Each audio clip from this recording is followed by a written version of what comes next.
ತುಲಾರಾಶಿ, ನಿಮಗೆ ಪಂಚಮ ಶನಿಯ ಪರಿಹಾರ ಆಗ್ತಕ್ಕಂಥದ್ದು. 2.5 ವರ್ಷ ಬಹಳ ಕಷ್ಟಪಟ್ಟಿದ್ದೀರಿ. ವ್ಯಾವಹಾರಿಕವಾಗಿ ಆಗಿರ್ತಕ್ಕಂತಹ ಅನೇಕ ಸಮಸ್ಯೆಗಳಿಗೆ, ಆರ್ಥಿಕವಾಗಿ ಆಗಿರ್ತಕ್ಕಂತಹ ಅನೇಕ ಸಮಸ್ಯೆಗಳಿಗೆ ಪರಿಹಾರ ಆಗ್ತಕ್ಕಂತಹ ತಿಂಗಳು ಮಾರ್ಚ್ ತಿಂಗಳು ತುಲಾರಾಶಿಯವರಿಗೆ. ಪಂಚಮ ಶನಿ ಅಂತಂದರೆ ಮಾನಸಿಕವಾಗಿರ್ತಕ್ಕಂತಹ ಅನೇಕ ಬೇನೆಗಳು ಬರ್ತಕ್ಕಂಥದ್ದು ಅಂತ ಪಂಚಮ ಶನಿ.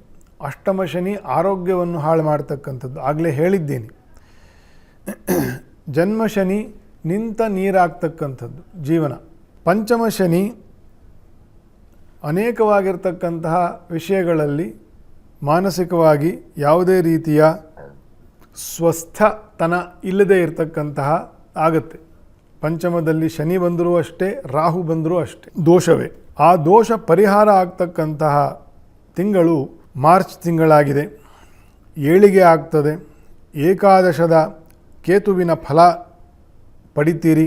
ವ್ಯಯದಲ್ಲಿ ಇದ್ದ ಕೇತು ಸಿಂಹರಾಶಿಗೆ ಹೋಗ್ತಕ್ಕಂಥದ್ದು. ಏಕಾದಶದ ಫಲ, ಕೇತುವಿನ ಅನುಕೂಲ.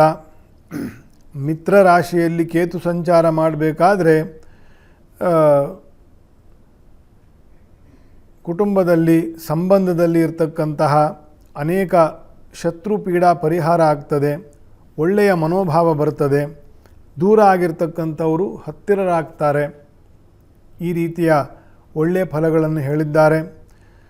ಕೆಲವೆಲ್ಲ ವ್ಯಾವಹಾರಿಕವಾಗಿರ್ತಕ್ಕಂಥ ತಡೆಗಳೇನಿದೆ, ದುಷ್ಟದೃಷ್ಟಿ, ದುಷ್ಟ ಮಾತುಗಳು, ದುಷ್ಟ ಸಂಚಾರಗಳು, ಇದೆಲ್ಲ ವ್ಯಯದಿಂದ ನೋಡಬೇಕು ಕೇತುವಿನ ಸಂಬಂಧದಲ್ಲಿ. ಆ ವ್ಯಯದ ಕೇತುವು ಏಕಾದಶಕ್ಕೆ ಸಿಂಹರಾಶಿಗೆ ಹೋಗ್ತಕ್ಕಂತಹದ್ದು ಶುರು ಆಗೋದು ಕೂಡ ಈ ಮಾರ್ಚ್ ಕೊನೆಯಲ್ಲಿ ಶುರು ಆಗ್ತದೆ. ಅದು ಹೋಗೋದು ಮೇನಲ್ಲಿ, ಆದರೂ ಕೂಡ ಅದರ ಫಲವು ಮಾರ್ಚ್ನಿಂದಲೇ ನಿಮಗೆ ಗೊತ್ತಾಗ್ತದೆ. ತುಲಾರಾಶಿಯವರಿಗೆ ದುರ್ಗಾದೇವಿ ಮತ್ತು ನಾಗದೇವರ ಪೂಜೆಗಳನ್ನು ವಿಶೇಷವಾಗಿ ಮಾಡಬೇಕು. ಪಂಚಮದ ಶನಿ ಪರಿಹಾರವಾಗಿ ಪಂಚಮದ ರಾಹು ದೋಷ ಬರ್ತದೆ. ಹಾಗಾಗಿ ದುರ್ಗೆ ಮತ್ತು ನಾಗದೇವರ ದರ್ಶನ ಪೂಜಾದಿಗಳನ್ನು ವಿಶೇಷವಾಗಿ ಮಂಗಳವಾರ, ಶನಿವಾರದಂದು, ಭಾನುವಾರಗಳಂದು ವಿಶೇಷವಾಗಿ ದರ್ಶನ, ಅರ್ಚನಾದಿಗಳನ್ನು, ಪ್ರಾರ್ಥನೆಗಳನ್ನು ಮಾಡಿಕೊಳ್ತಾ ಹೋದರೆ ಪಂಚಮ ರಾಹುವಿನ ಬಾಧೆಗಳು ಕಳೀತದೆ. ರಾಹುವಿನ ಬಾಧೆ ಕಳಿಬೇಕು ಅಂತಂದರೆ ದುರ್ಗಾದೇವಿಯನ್ನು ವಿಶೇಷವಾಗಿ ಆರಾಧನೆ ಮಾಡಬೇಕು.